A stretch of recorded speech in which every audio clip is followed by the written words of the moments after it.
Assalamualaikum warahmatullahi wabarakatuh. Perkenalkan, saya Lismawati dengan NIM 2013-2010-32, mahasiswa Stikes Alifa Padang, jurusan Kesehatan Masyarakat kelas 3A. Baiklah, di video kali ini saya akan menjelaskan dengan singkat apa itu korupsi, apa penyebab korupsi, dan apa dampak korupsi. Baiklah, yang pertama saya akan menjelaskan apa itu korupsi. Korupsi berasal dari bahasa Latin yaitu corruptio atau corruptus, yang artinya kejahatan, kebusukan, dapat disuap, dan suatu ketidakjujuran. Dan pengertian lainnya mengatakan, korupsi adalah suatu perbuatan buruk seperti penggelapan uang, penerimaan uang suap, dan lain sebagainya. Dan yang kedua, saya akan menjelaskan penyebab korupsi. Penyebab korupsi yang pertama yaitu karena moral yang kurang kuat. Seorang moral yang tidak kuat cenderung mudah tergoda untuk melakukan korupsi. Yang kedua yaitu gaya hidup yang konsumtif. Kehidupan di kota-kota besar sering mendorong gaya hidup seseorang konsumtif.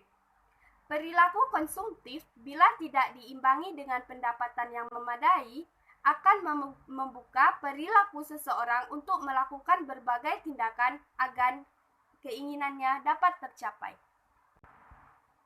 Yang ketiga, aspek ekonomi. Dalam rentang kehidupan, ada kemungkinan seseorang mengalami situasi terdesak terkait dalam hal ekonomi. Keterdesakan tersebutlah membuka ruang untuk mengambil jalan pintas melakukan korupsi. Yang keempat, aspek organisasi. Karena kurang adanya sikap keteladanan seorang pemimpin dan lemahnya pengawasan. Baiklah, selanjutnya saya akan menjelaskan dampak atau akibat dari korupsi.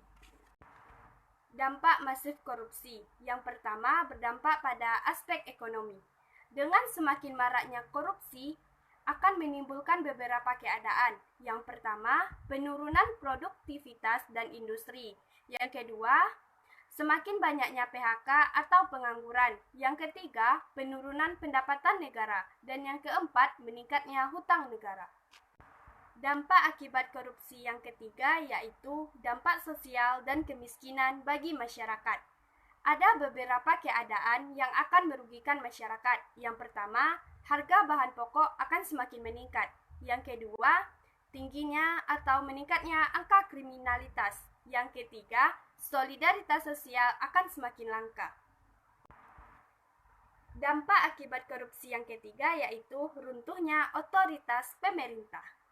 Dari dampak tersebut juga akan menimbulkan beberapa dampak, di antaranya tidak efektifnya peraturan dan perundang-undangan, yang dimana hukum dapat diperjualbelikan, sehingga muncul istilah hukum tumpul ke atas, runcing ke bawah.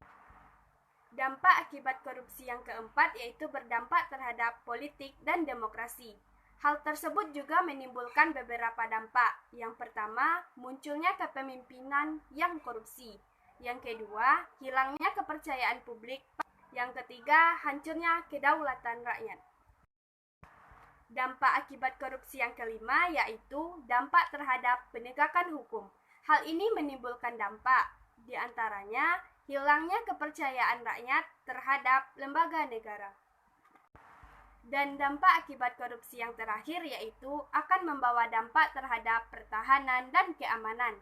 Hal tersebut juga menimbulkan beberapa keadaan, di antaranya lemahnya garis batas negara, di mana wilayah tapal batas menjadi rawan penyelundupan.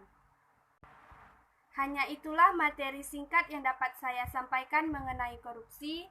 Saya mengucapkan terima kasih telah menyimak apa yang telah saya sampaikan. Selamat datang generasi anti korupsi. Indonesia akan lebih baik tanpa adanya korupsi. Assalamualaikum warahmatullahi wabarakatuh.